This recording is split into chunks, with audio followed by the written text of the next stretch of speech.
just move on from the second round of interview. I think should be good. Okay, I will restart from second round of interview since there's no response in the WeChat group. So just in case, second round interview will be like for our positions. We will also need a reading and writing test, and plus you will be interviewed by more senior peers, but they're not necessarily speaking Chinese. They may speak in Spanish, Russians, or Portuguese, French, or whatever.哇，他说从 hiring process 就断掉了。啊，那你重新讲一下 hiring process 还是怎么？So the hiring process. Go through the first 3 bullet points. Okay. So the hiring process from the first page is already broken up. I will try to remake it and try to see give us a general understanding. Okay, the hiring process. The position release is the first one. Of course, we post the jobs we need on the U.S. jobs. For the positions I participate to hire, it's about I think between 250 to 300 candidates submit the applications. But more than half of them are useless applications. So this means they either did not accomplish the applications, accomplished it wrong, doesn't fit or job requirement, or they're not fitting our positions. So you can see there's about 100 applicant made the first round of interview. 1 second. 他发了张照片，就是他需要等一下。哦 ，there's a delay. There's a delay. So the first round of interview, we have about 100 person. But afterward, we will give them a skill test, which is start from listening and speaking. I did made a big a paper right in front of me where we usually do a phone interview, not face to face. A phone interview will be I will make a sort of voice of China style or make a speech very fast, so I can test their listening and reaction skills in Chinese. So when they're talking, I can see their Chinese levels. Did they really can keep pace with me? And did they get the concept? So in those kind of situations, you can see you really should, if you have a kid who's in the a high school, college, and looking for a position like mine, they need to really exercise on their Chinese skills because they will be over tested for their Chinese listening, writing, speaking, all those kind of stuff. And the first round of and if your skill levels is bad, or not, I don't say it's bad. It's not fitting our needs. Then you won't make the first round of interview.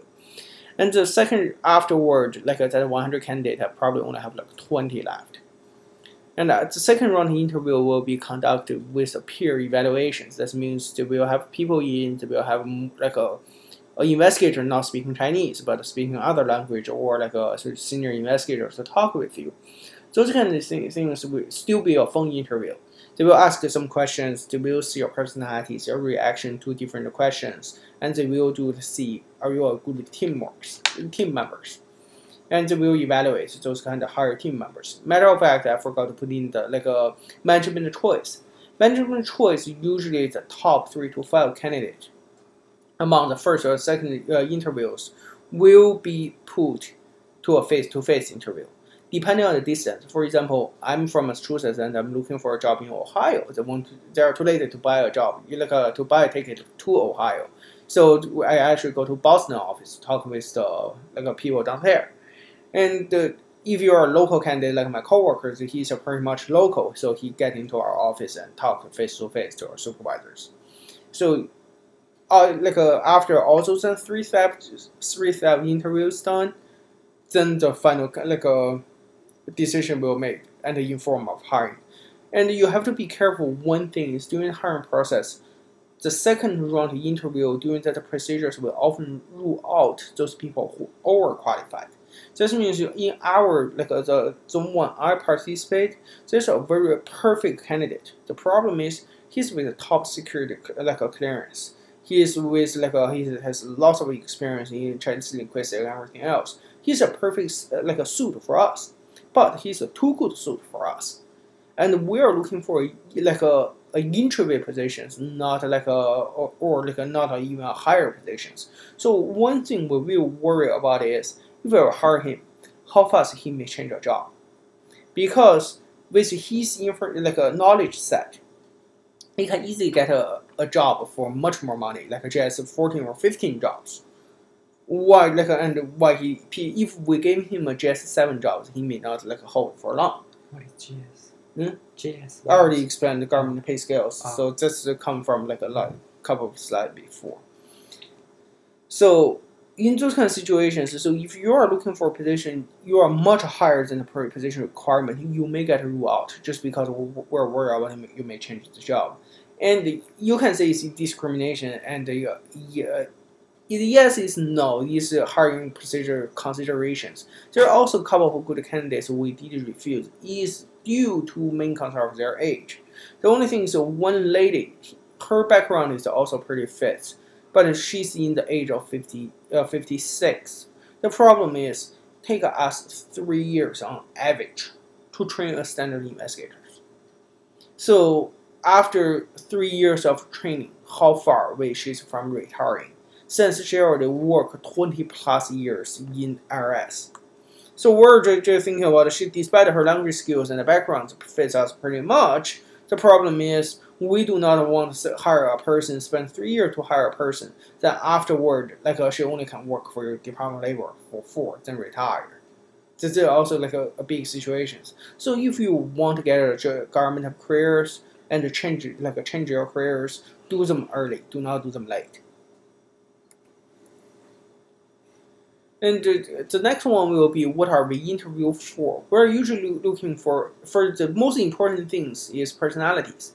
If you are clearly not a team player, there's no way you'll get a job. Because most government jobs, despite it with lots of independencies, but in lots of cases, it's a job of social networking.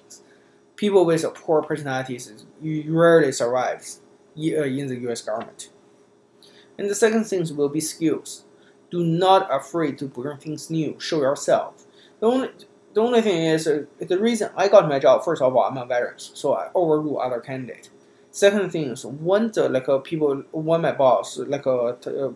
boss later on my boss talk about the Chinese stuff, I correct their misconcept, explain the situations, let them feel okay. He really knows his stuff. So later on he told me is one of the things I really shined in the high interview process is, hey, he really knows his stuff. He dare to correct other people's mistakes. The second thing will be the third thing will be communication. Not all the more like a communication styles. Not all the government branches are the same. So the self-defense, like worst interviews often give you the job. This is apparently not only one time, almost like my entire family's experience this. I did interview during I'm the driver. I drive a car in New York City and DC to transportation and Chinese Central Television filming crews to running around as my summer job back then. So and my second round interview is in a 12-man van with a thunderstorm outside is going on. They barely can hear me inside of the vehicles. I thought, God, there's no way I can get the job, but they gave me the job. My wife thought she had one of the worst interviews in her life when she tried to interview for DEQ's Department of Environmental Qualities in Virginia. But since she interviewed us, her speaking style was a pure engineer. But the boss she interviewed her is also an engineer. So he likes her style. He believes the engineer should be shy, should be nerdy, and they're not looking for a person like me. So she got the job. So you never know. Just be yourself. Do not pretend who may be. And trust me, just be yourself. A talky person definitely get a talky job, and a shy person definitely get a shy job. So, but not vice versa. So, this is not a private sector. Just remember, you may be the expert, especially with all the from the surveys we can see. All of us, most of us, were with advanced degrees, and I can tell you, lots of government jobs does not require that much degrees. you are really the expert in many fields. They have to listen to you. I think there's statistic before. The average of FBI like a agent, special agent, their college like a bachelor degree GPAs on average somewhere between 2.9 to 3.1. So you know how bad their student is. So like and when they hire like a PhDs, they will like use you as a frame sign. Hey, we do have a PhD in our office. Those kind of things. So the last part will be what's our advantage. We did talk about like a WeChat group before. I say our means Chinese Americans. We do have like a lot of advantage, and you have to use them when you apply for a job. The first one will be diversity requirement. Yeah, political correctness, everybody says crap, but it does use it in the U.S. government from federal level to local levels. This means if you are minorities, they should keep you. They're still trying to correct you, like correct the U.S. government. You have to remember, this Zhao Xiaolan actually has a much more experience. When she became the secretary of like a Department of Labor, you can read her book. She mentioned one thing. When she working in, she looking through the employees' data. She figured out that back then, the Department of Labor is about 80% plus white dominated culture.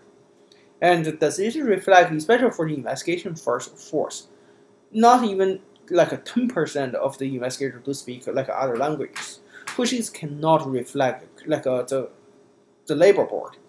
So the labor force. So Zhao Xiaolan actually started like a change, proposed a change, where later on like a party like got like a very acceptable by the Department of Labor is requiring people to speak like a investigator, new hired to speak more than one languages, and with more diversities. From then, the Department of Labor really started to hire almost hiring like a person with multiple language skills became a basic requirement for all the like investigators. To the point about my era to get into the Department of Labor, about 40% of investigators can speak more than one languages. And I know in Ohio office, which is a district, we have in Cincinnati office, we have one investigator that can speak 6 languages. His primary language is Russian, and he can speak German, English, French, Spanish, and Portuguese. So like you can see like and all the change. And our proposal is around like a 2020s, like more than 70% of the investigator can speak more than one languages, because we have more people retiring and the new hire need to speak more than one languages. That's a basic requirement. So if you are looking for a career in the investigation force, he or she better to learn the second language, and have to learn the second language for good. And it's the first generation of like a immigrant and with U.S. citizenships, and your foreign language skills is already there. So use them to play those cards. If you search, there's lots of record. Like if you search for USA jobs.gov, there's some in lots of cases they require like a foreign languages. Currently, I did read through like last Friday. Currently, is hiring frozen seasons, which more position will release in like a late April and early May. You will see they're requiring like a lot of more positions for Chinese skills. And degrees. If you are PhDs, this is the part I add in for my wife, just because as a remember, in many cases, in many situations, United States is a country recognize your degree more than in China. If you have a PhD degree, you are the expert, and you are the like everybody will listen to you. Where in China, if you are a PhD, your influence probably less than somebody who have a powers, for such as like a mayor or like a mayor of a city or something. You have to remember, if you have a PhD degrees, do not afraid to put the title doctor right in front of your name. And if you have a master's degree or something else, you make your like a name card afterward or end up addressing master of what. The only thing is, you have to show you are expert. When if you do not value your own degrees, nobody will. I spend a hell of time to convince my wife to put doctor right in front of her. The doctor title, because she just feel, hey, I'm only a doctor, but I'm putting my title in a doctor. Hey, remember, I told you that's what I told her. when we get on, if she does not have the doctorate degree, then when we get on stage is Mr. Liu and Miss Li. When she has the degree, it's Dr. Li and Mr. Liu. That's the difference. That's how the value to change. And that's how you agree or you are not agree. This is the culture. You have to know it. And our multicultural background also will be a very good for a diversity requirement. A U.S. government rarely, if they're hiring a position who need to speak Chinese or something, they want to see you have a deep root in the culture, in the society. They do not want a banana show up, because a banana is just useless for them. So you have to keep your own heritage. You have to especially tell the kid, if you don't participate, if you become a bananas, you have a great disadvantage when you're looking for a government job. Especially for U.S. government always believe in the best way of dealing with cultural groups such as local Chinese groups, American groups, or Vietnamese groups. It's hiring local. It's hiring a person from that group. If you don't, hey, how you get the job? Do you want to compete how white you are with a white man? That doesn't work. And also we have a relatively low traveling chance. Rarely Chinese do have a drunk driving DUI record, all those kind of stuff, which a lot of cases will stop a hiring process in the last minute. And I did remember I did add in the last thing. Just give me a quick second. Oh, the last thing, I didn't forgot to put this, but I did put on my footnotes before. The last thing I forgot to put this on is Chinese culture is just for us Chinese Americans. We usually will be generally more. We usually have more family support, especially for financial support for a fresh college graduate. That's a huge advantage, just because, as I mentioned before, government salary at the beginning is low. You can see for 38K, 41K, something around there. And if you are a student just fresh out from a college with a mounting 80 grand debt on your back, will be very hard for you to pass at least the first 2 years with not much salary, which is 38 to 40 something salaries in your hand, which you need in those kind of situation. You need to buy a new car, or you need to get lots of stuff to prepare for your jobs. In those kind of things, that's the reasons fresh out of colleges are rarely looking for a government job. That's the biggest problem, because they lack of financial support. But as a Chinese American culture, so the parents will support the kid, which does give us an advantage to see to provide them to pass those low salary initial salary style. Okay, this will be about the end of our conversation for tonight. And as I mentioned before, after the end science, the PPT also with about 20 pages of the pathway programs is managed by the Office of Personnel Management, management, and operated by the Department of Labor. We do provide lots of information to high school graduate, to a college coming graduate, to participate in a summer internship program. If you are interested about this, just read it through, please. And right now we came into question and answer sections. There's a couple of questions I want to answer because those questions are raised beforehand. The first question will be, hey, if they're looking for punctuation doctors in USC jobs from veteran office, and it indicate if there's no suitable candidates, they will consider other people with other green cards, those kind of stuff. The chance is how big the chance it is. The answer is fairly big, just because punctuation is that punctuation? Punctuation. Yeah. Yes. Punctuation doctors are rare with U.S. citizenships. So, and the punctuation is proven effective, especially for joint pain, those kind of stuff. So, using a government in those kind of situations, in desperate efforts, they do provide those kind of situations. As long you do provide, you are a very good candidate for those for those positions. The second thing is how can I participate to and get a vote for a center? Hey, we are not talking about appointment positions for today, so this question is cannot answer, but Edward can answer more. But about like how a Chinese like Americans to raising political figures. That's completely other questions, and we can open other seminars, and I can invite some like people in the office to talk about situations, and it's not our topic at all. The third question is I'm currently like a single, no jobs, and like looking for like a government position jobs from other locations. I think he's asking for pro and cons. And I say there's no pro and cons. The good part, because if you are looking for anything below JS13, the government do not pay for relocation cost. So the only thing is will be how much you are willing to move. If you are willing to move, it's good enough. And when you get hired, also people will ask, like, when are you going to move? That's also my stories. My friend and I get hired the same day. He got hired by Microsoft, and I got hired by the Department of Labor. And he received a phone call around 9 o'clock in the morning. Said, hey, here's Microsoft. We decided to hire you. And it's July the 2nd. Please remember the date, July the 2nd. And say, can you start work at September 1st?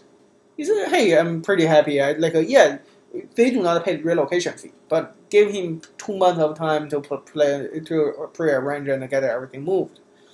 And around 11 o'clock, I did receive a call from Department of Labor and asked me, hey, here Department of Labor decided to hire you. Good. Can you start